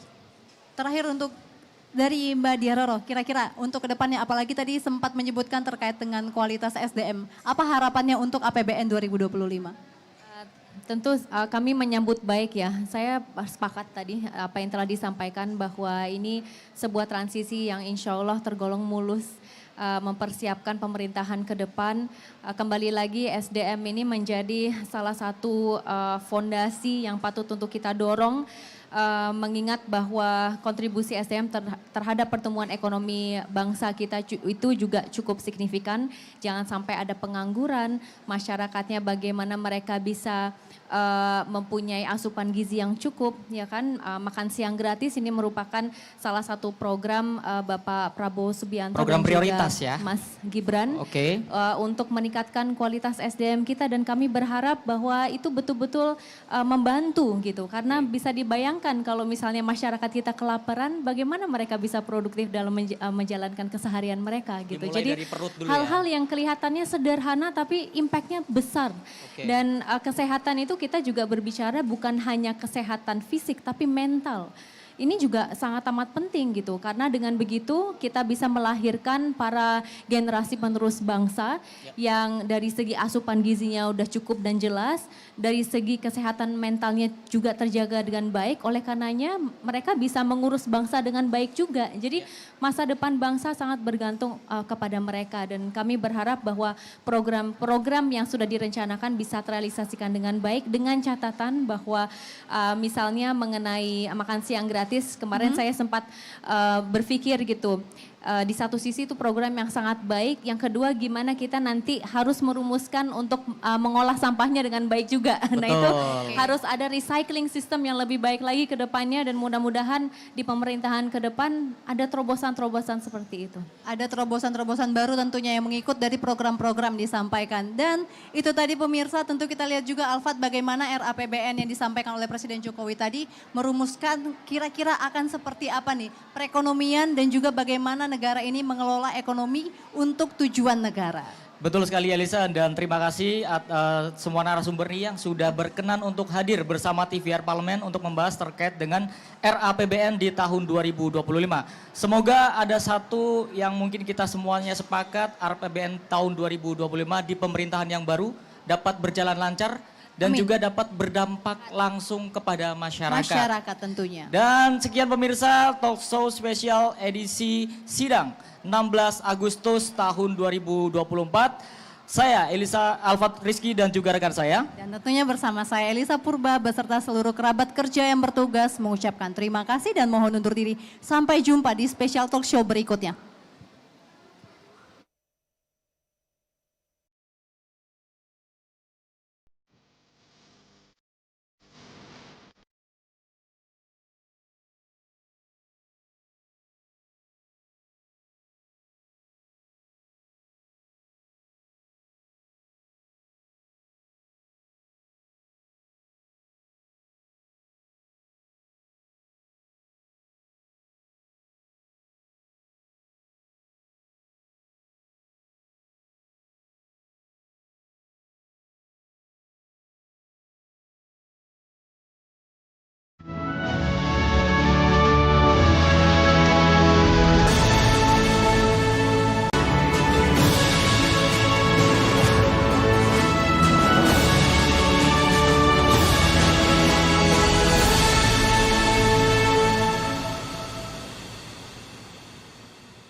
Ibu malah grogi.